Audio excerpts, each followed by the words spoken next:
Well, hello everybody and welcome back to the channel, friends. We have a good one today as we watch Star Trek Strange New Worlds Season 3, Episode 4, A Space Adventure Hour. Now, friends, I mean, growing up with like the Great Space Coaster and, Land of the Lost and the Sleeve Stacks and all of that fun stuff as a kid, this kind of harkens back to that tone. And I'm hoping maybe, I don't know, are they going to do something like that? Yeah, who knows? I can't wait to find out, friends, so wait no longer, we shall. If you could do me a quick favor, though, and hit that like button, smash that subscribe, ring that bell for notifications. Greatly helps out a small channel and allows me to alert you next time it's time to board the NCC 1701. And of course, if there's anything that we do that you would like early or in its full-length format, the link to our Patreon is in the description.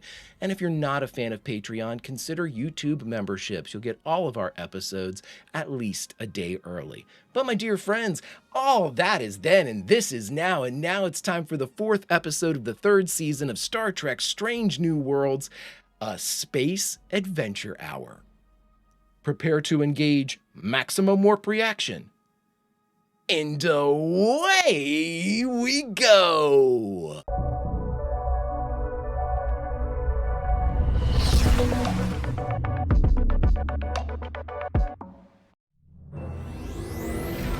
A Space Adventure Hour, and I'm going to cross-contaminate the timelines or the time streams by drinking from my Babylon 5 mug. Sacrilege, everyone screams, including me.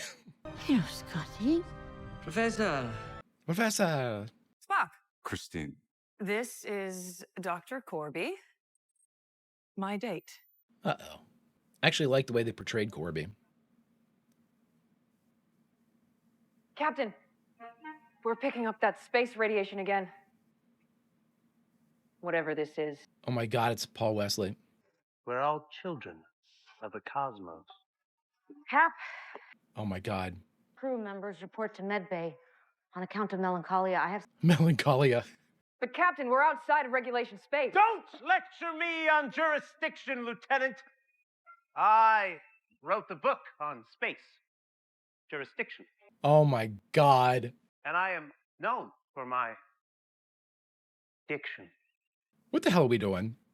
Captain, I have the Agonians on the space phone. On viewers, Space phone. greetings from the USS Adventure. I am the captain of this vessel. Oh my God. And doesn't melancholia only occur when humans are exposed to Agonian radiation waves? True. Check and mate. Oh my God. We may need your brain cells to power our radiation, but you will never stop us. We can and we will because we must. I can't tell who that is as the alien. There is only one solution. We can't give them our brain cells. We need it for many science reasons. For many science reasons. The Agonians are firing a series of nuclear lasers at us. Shields up! Not just lasers, but nuclear lasers. Galaxies, the last frontier. What the hell are we doing? What are we doing? What is this? Is this whole Maxwell Saint? Security Officer's Log. Oh, here we go. Okay. While Enterprise studies the neutron star, I've been assigned a separate but equally important task. Call it a dual mission.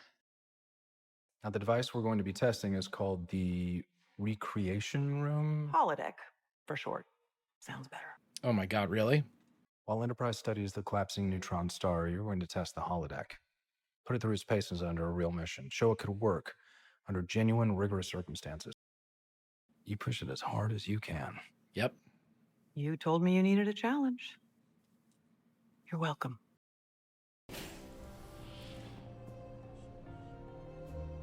Oh, he's still dancing. Oh, don't stop on my account. Computer, begin playlist Spock 19. Spock 19. Eyes up, Lieutenant. You told me the eyes are the anchor of the tango. Are they not? I love the friendship between these two. I am not well versed in human entertainment, but violence and relaxation seem to be popular. Romantic narratives. No. Detective stories from Earth in the 1960s.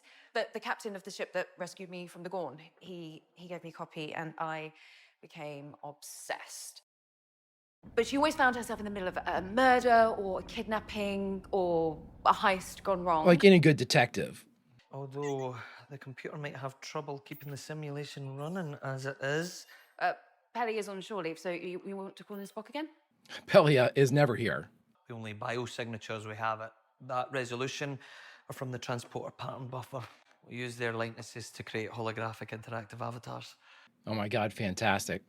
I appreciate your concern, but don't tell Scotty. He's been working very hard on this. Indeed, he is sensitive. He is sensitive. I have spent so many hours reading about Amelia. I just can't believe I actually get to be her. Well, She's like giddy. I don't think we've ever seen her like this. I am available, should you decide you need my assistance. Good luck, Lieutenant. I am available. I love it. I need you to solve this before the cops show up. They will arrest every one of us just to sell the story to the gossip. Before the cops show up? Hollywood, California. Mansions, movie stars, and murder. Tony Hart, head of Le Mans Picture Studios, was strangled in his own home. But with what? And by whom? And don't forget about the why. But I could see this case had it all. Passion, desperation, jealousy, rage. Alrighty. You may recognize some of the guests from Le Mans television Space Adventure Hour. Ah, there we go. The show stars Adelaide Shaw, Maxwell Saint, and Lee Woods are also here, along with Shaw's main squeeze, Anthony McBeau. Your host, Tony Hart, is dead. Light bar. And one of you murdered him. My money's on Pike. Because your show was about to be canceled. Canceled, but we're a hit. Aren't we? We're all gonna get real cozy until we've worked this all out. This can't be happening to me. What we know. The pause in fixes that Paul's doing is incredible. Likely motive is the cancellation of The Last Frontier. Not the final, everybody, the last. But this shade is classic. Max Factor's Ruby Red, released in 1955 and splashed all over fashion magazine. Max Factor's Ruby Red. The Last Frontier was your first project as a producer. You fought to get it on the air, leverage your relationships with the studio and your ex-husband. It's expensive to bring space into American living rooms, so you took a personal loan from the mob. Dun. Tony was keeping tabs on me to make sure I wasn't being unfaithful to the studio. But you're right. Okay. I sold the house. Mine and Tony's first house. Oh, but you love that house. I even came to Tony with a plan. But he refused. He agreed. We were going over the details when Maxwell Saint interrupted us. If you really want to know what happened to Tony, talk to him. Maxwell Saint. Tell us where you've been. Lee, is she dead? You know I'm an actor, not a doctor, right? But yeah, I mean, look at her. She's obviously dead. Well, who fixed that drink? Poison. We've got a hateful eight situation here. My money's on you, Joe Gage. In book number 57, Murder at the Paper Moon Inn, Mimi Moon needed a partner. Well, I'm afraid it can't be me if you want the Enterprise to continue running. Spock. If the holodeck has defeated you, why not just end the mission? Look, Pike gave me very clear orders. Test the device under rigorous circumstances. Put it to its limits. What was Detective Moon's partner like? Proficient, I assume. He was a bumbling idiot. That does not seem useful. More likely one of those cinema snobs. What does it matter? What do you mean? The Hollow Kirk seems particularly agitated. The Hollow Kirk. Auxiliary power also seems to be having issues. This seems beyond standard. Do you need a second set of eyes? No, I've got it. In my experience, sometimes a second set of eyes can be detrimental. I can handle Ah. Broken already? Oh, no. Just a wee bug. Be expected with beta phase testing. A simulator this big will automatically pull processing power to compensate, but, it's not a problem. It's not. Everything seems patched together here, Scott. La'an may be running this test, but you're the failsafe. You need to know when to pull the plug, Scott. Understood loud and clear, but you know, I've got it. It was jealousy. Jealousy. Okay. You were having an affair. You caught me. And Mr. Hart had an issue with this. Well, only because he was having an affair with the same secretary. Ah. You work closely with people and things happen. You two must know how that goes. No. What? If we... Friends. And besides, I had already convinced Hart that it was over between me and the secretary. And how did you do that? I strangled him. He's a chauvinistic egomaniac. Oh, it's her real accent. My lines and my skirts have been getting shorter and shorter with every episode. And the only person who ever fought for my character was Sonny. Did you know that I was just 18 when I played Hedda Gabler on the West End? I'm good at what I do. Nice. She couldn't settle for being a work of art. She wanted to make art. Art means a lot to you. It's everything. Okay. What goes on at an artist's salon? Mac plays guitar. Others sing, paint. And you? Ah. There's a script in the victim's room about the Dakotas. Who else knew about this? Must be hard to watch something you've poured so much into just disappear. It's not my favorite feeling, no. But the ratings were too low to warrant season 2. Oh boy. Is that why you ripped up your contract out of anger? Do you know what they say about a show after its first season? No. What do they say? Practically writes itself. Really? Warner's has the rights to a book I've been chasing. They're even gonna let me direct. I love our show, but movies. So you're happy the show was being canceled? Okay. Oh, detective. I'm a writer. We're never happy about anything. That's true. Lee Woods' script. I knew something was off about it. Look, no title page. But why? Is it Lee's? What if Lee's not the one who removed it? The chandelier appears to have been purposefully cut to harm us. To stop us. Because we're close. Do we got safety protocols in here? I know that from lower decks. So she killed him for it. You are cut. There is a more pressing matter. There are no safety protocols on. Yeah, you're hurt. We should get out of here, not risk anything else. Computer, end program. Uh-oh. We can't shut it off. The program could actually hurt us, and we can't get out. Indeed. And you're in here with a killer. At least one. Hey, Scotty, maybe you should be somewhere else right now. In the highly unlikely event that I were to have lost all contact with Lan inside the holodeck, what would you advise? Bypass local subprocessors and patch directly into the optical data network. Yeah. Imagine in this hypothetical, like, I've already done that. Done. Scotty, are you telling me La'an is trapped in the holodeck? We need to cut the door open. So blowing it up would crash our entire computer system. Permanently. Per my calculations, the only way to unlock the program is for the lieutenant to complete it, but she's unaware of this. You know that wasn't all hypothetical. Yeah, we got it. She connected the dots there, Scott. If the killer comes after us, we could actually die in here. So maybe the only way to survive is to catch the murderer. Which means... Let's do it. And you hate the fact that I gave you the best job that you're ever gonna have. Are you threatening me? Anson Mount's doing a great job. Audiences don't like you.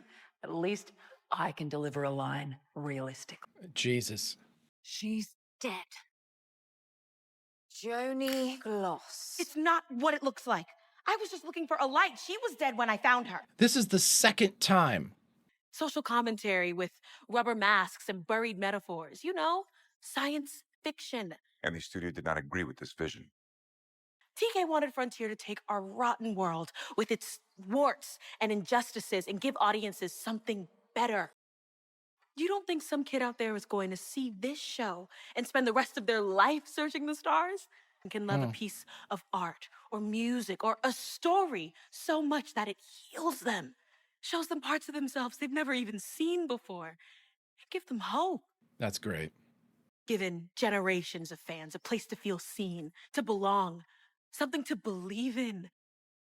But you can't do any of that without a season 2. Or a season 4. Celluloid film. Someone thought they'd burn it. I think this is the murder weapon. It's also a recording. Of what?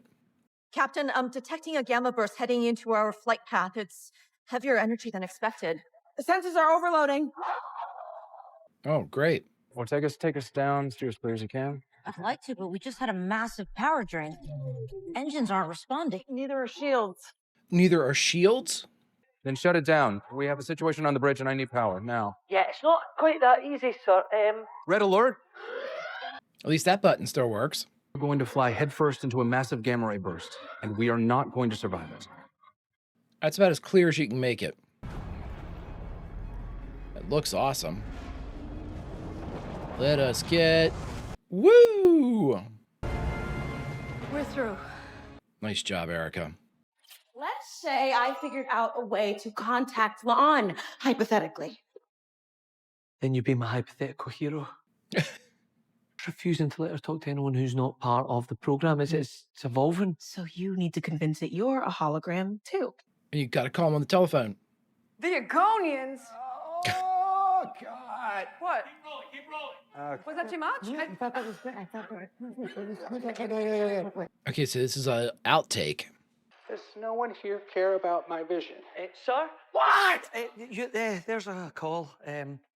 Oh my God, that's Scotty. You can't do that. I am the show. They fired him. The holodeck is pulling all computer processing power from the rest of the ship. The only way to stop it is to end the program, which means you have to solve the mystery. Oh, it got cut off. They could die. We could all die. An accurate assessment. An accurate is it? Yes, the stakes are made. You know, for such a smart detective, you're awfully stupid. They weren't canceling us. They were replacing me. This is my career. And I'm not putting the gun down. Okay. Amelia Moon, the great detective. Death just seems to follow her wherever she goes. No. Oh boy. Hey, wait a minute. Did the network send you? Are you my replacement? Nope. No! Oh God. You idiot! It was just here to help me! I didn't... Spock. I'm okay.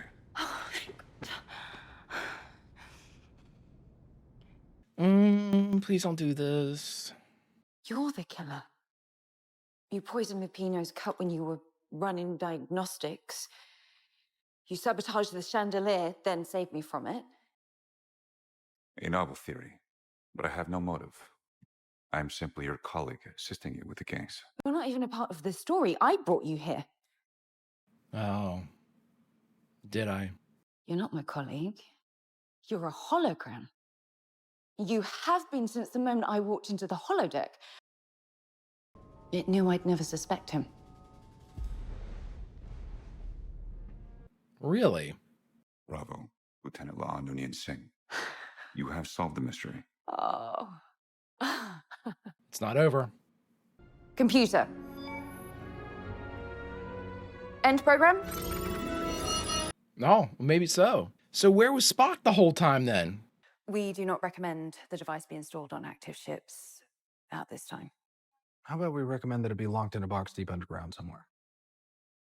About a week before my last ship ran into the Gorn, I was building a sensor array. I thought I saw some anomalies, but I didn't have time to finish it. My CEO said she would, but she didn't. And then Sometimes bad things happen. But this crew is a team. Yeah. I requested a solo mystery, yet the holodeck led me to believe I needed a partner. You. Don't do this. I just didn't take into account that the holodeck knew me better than I realized. It gave me a suspect I never anticipated. Interesting technology. I didn't at first. I was looking for clues in all the wrong places. But now I understand the puzzle it built for me.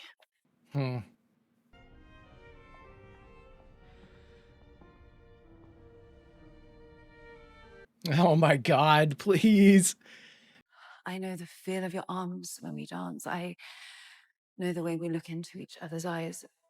He didn't look at me like that. Or perhaps I've misread the situation. I thought that you wanted. And did you also want? We're in the holodeck.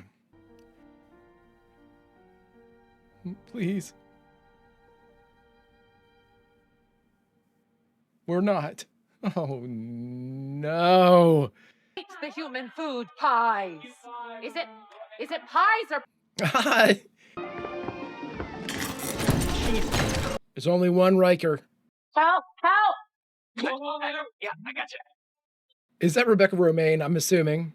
All right, everybody. We just finished Star Trek Strange New World Season 3, Episode 4, A Space Adventure Hour. And the only thing left to do is talk about it. All right, everybody. We just finished A Space Adventure Hour, the 4th episode of the 3rd season of Star Trek Strange New Worlds. And I know I was quieter in this one, simply because, you know, again, it's difficult to kind of get myself into these kind of varied episodes that we're having right now. And let me preface everything by saying this. I enjoy Star Trek Strange New Worlds quite a bit. I love the characters in this show. I love the representation of the legacy characters in this show.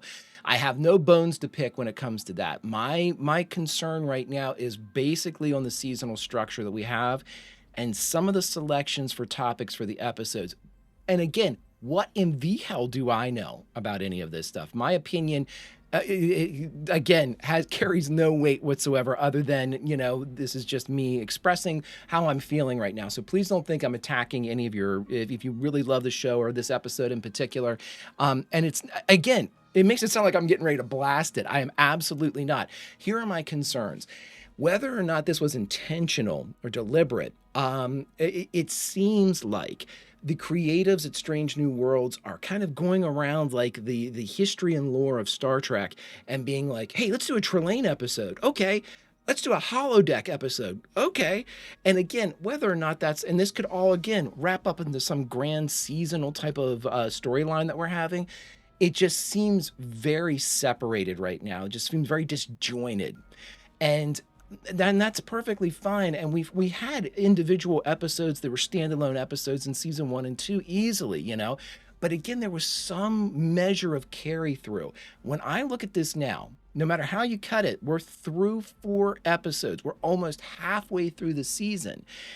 And we really haven't advanced anything. Let's talk about it. Let's talk about what we've advanced so far. Now, with hegemony, we've taken everything off the table as far as the Gorn threat, with the exception of Patel's problem, seems to be mitigated for right now. Okay, so we've had that kind of cleared up. We talked about this in the last episode, Shuttle to Kenfori, too. So we had the Spock and Christine thing. That seems to be wrapped up inside Wedding Bell Blues. You know, at the very, it was a good enough place to pause, maybe is the best way to say it. And then with Shuttle to Kenfori, you know, whenever we brought that in, it was, you know, Batel. Now we're back into the Gorn situation with Batel. And I don't mind that. You know, if that was the plan to have this kind of be like a reoccurring illness or was always supposed to come back. It just seems narratively, if you're putting things together, and again, when you're working with a seasonal format like they are, each of these are chapters, and it's interesting to kind of belay what's happened to Patel from episode 1, where it would make sense for her to pass away, to a later episode. But let's leave that off the table. Let's just say that was going to be, you know, Patel's situation is ongoing. What have we had as an advancement of the season 3 storyline so far? Like, whether it be at the character level, the grand sort of like the Federation level, meaning more like the seasonal arc that the Enterprise is under. Let's see, what have we had? We've had a really good development, I thought, with the Erica Ortega's line, where she's having obviously like PTSD. She's having, you know, hallucinations, sort of, you know, whenever she's seeing like the Gorn, and she's having a kind of like a trial of faith, so to speak, you know, where she's kind of like forcing herself to do these things, getting her way, you know, she knows best, especially with the rescue attempt during Shuttle of Kenfori. shuttle to Confori. But again, and I'm very happy with that. Erica is a great character. I love her character. She's flawed like everybody else, but she holds a lot of promise. And I'm really, really interested to see if they finally give her a moment to, flex a little bit, show her chops. And I think that we're at the precipice of that. I would really like to see more about that. That's my favorite storyline we have so far. Now, with everything else, Pike's situation has sort of been put on hold. He's been more focused on Battelle than anything else. In fact, that's basically all he's been focused on. And again, Christine seems to be, and again, this is just an observation. This is not fact as of yet, because we're not through the season yet. Christine now in season 3 seems to be there just to have been, with Wedding Bell Blues, to kind of like put Spock's character forward a little bit. I don't mind that when there's a trade-off. Like if you've got a relationship, whether it be a friendship or a romantic relationship, where one partner is kind of like, not at the detriment of the other, but for the story's purposes, is kind of pushed to the forefront, and then the other partner falls back, but then the other partner gets their due at some point. That's understood, and that's storytelling.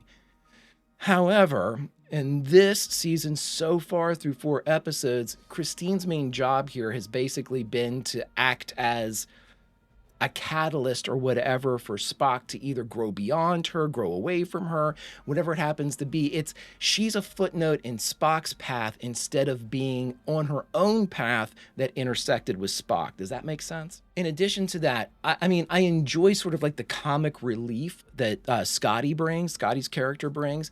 But Pelia not being there, I mean, at this point, it's getting kind of ludicrous, because it's like, oh, she's on shore leave, or oh, she didn't show up to a meeting, or oh, at this point, if we can't get the actress, for a specific time or whatnot, and this is not me being, I'm just saying, make other arrangements for this, have another chief engineer come in or something like that. I don't know. I mean, it just seems very strange that, there's always an excuse for why she's not there, unless it's going to be a running gag. And if they want it to be a running gag, then that's fine. But again, at this point, it doesn't seem like that. It seems like they just don't have access to the actor.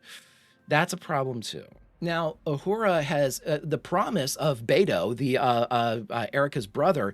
Possibly, it seemed like, at least in Wedding Bell Blues, that we were going to have his character appear on the Enterprise as, the Federal or Starfleet kind of conscripted or funded documentary that they were going to have. I like that idea. I like the embedding like a journalist on board the Enterprise. It's a different take. We've seen similar stuff before.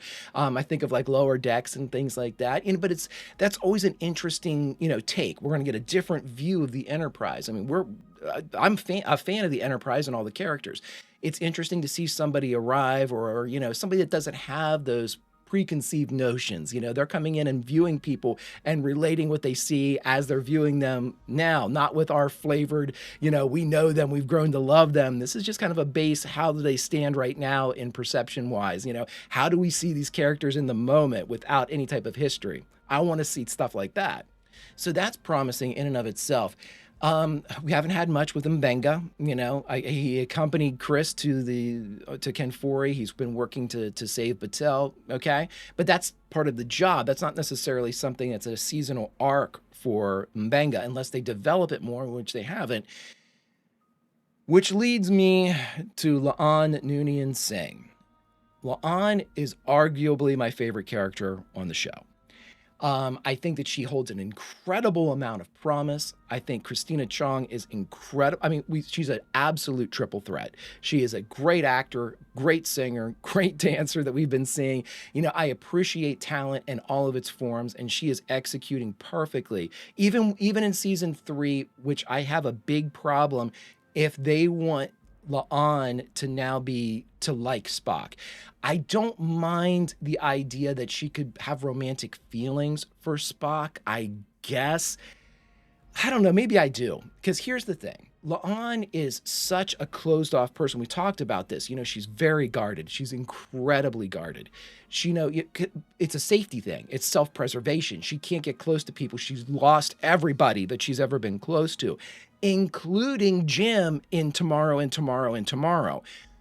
And again, we haven't seen anything to make it seem like La'an has extinguished the torch that she would have had for Jim. They have a really interesting relationship when they meet in real life and whatnot. And again, I can refute my own kind of projections here too. And she could say, oh, well, you know, I wanted somebody different, not somebody that's not like Jim, somebody that sees me. They're setting this up, and please correct me, argue with me, tell me I'm an asshole. It seems to me like they're setting this thing up where it's going to be Spock's love interest for season 3 is La'an Noonien Singh, and my friends, that is bullshit. If they go that route, I am going to be disappointed, to say the least. La'an is an incredibly strong character, maybe our strongest character, with the exception of what Pike has to walk around with. You know what I mean? As far as the premonitions of the future, La'an is carrying a lot of baggage. Yet she continues to persevere. I think of the old Rocky thing from when Rocky says, doesn't matter how hard you hit, it's matter how hard you can get hit and keep moving forward. That's La'an Noonien Singh. She has been punched by the universe several times, and she keeps moving forward. I don't want her to fall, if this is the way things are projecting, I do not want her to become Christine 2.0 for season 3. And I know I'm being too brutal for this. I understand completely. And these are my fears. They are not realized yet. They are being hinted at. And these are the fears that I see that could potentially progress through the rest of the season. I hope I am incredibly wrong as wrong can be, about everything that I've just said. I just am very worried that we haven't had a lot of, other than the ones we've mentioned, Erica and Uhura and Beto potentially. We don't have enough. We're almost halfway through the season, and I'm not sure where the hell we're going. And we don't need to go anywhere. We don't need to have some grand plot. We need to have something, though. We need to have some goal, some mention, some drive, some place. And because it seems like we're just like checking in on them, like this is like a bonus episode or something. You know what I mean? Like the stakes don't feel as high as they should have. They have in seasons 1 and 2. And again, I'm not comparing Strange New Worlds with anything other than Strange New Worlds. I'm not looking at Strange New Worlds season 3 and comparing it to the original series or Babylon 5 or any other shows I watch. I am looking at season 3 of Star Trek Strange New Worlds and comparing it to seasons 1 and 2, which were fabulous, fantastic. When we got through 4 episodes of either season 1 or season 2, I had 4 episodes that I couldn't wait to watch again. I'm not sure I can say that for season 3 so far. And I hate to say that. I don't want to say that, but I have to be honest. But I guess at the end of the day, friends, what I would like to know is I'd like to hear from all of you. Please tell me what you think about the season so far. Please feel free to be like, hey, Greg, you don't know what you're talking about. You forgot this, you forgot that. I think you're putting too much weight on this. I need course corrected if I am going off I've done it before. I need course corrected if I'm going off in the wrong way or thinking too much about this. Or, I've been known to do stuff like that. And I just want to make sure that I have the pulse of the community. And again, I'm taking into, I need more opinions. I need more people to say, no, I think you're right, or no, I think you're wrong. I'd love to hear it regardless, friends. I always want to hear from you all and know exactly where you stand so you can help me see these shows a little bit better. But that's all I have for right now, my friends. So I guess we just look forward to episode 5. If you could do me a favor, hit that like button, smash that subscribe, ring that bell for notifications. It greatly helps out a small channel, and it allows me to alert you next time it's time for some Strange New Worlds. And of course, if there's anything that we do that you would like earlier in its full-length format, the link to our Patreon is in the description. And if you're not a fan of Patreon, consider YouTube memberships. You'll get all of our episodes at least a day early. Oh, but all that is then and this is now, my friends, and now it's time to say goodbye. So where should we say goodbye from? Well, friends, I've got some good news for us, I guess, and some bad news for Scotty, because Starfleet has ordered another test of the proto-holodeck, and we get to go in. The only thing we have to decide is, where are we going? Friends, until we decide where season 3 is going, Vulcan roll, and I'll see you.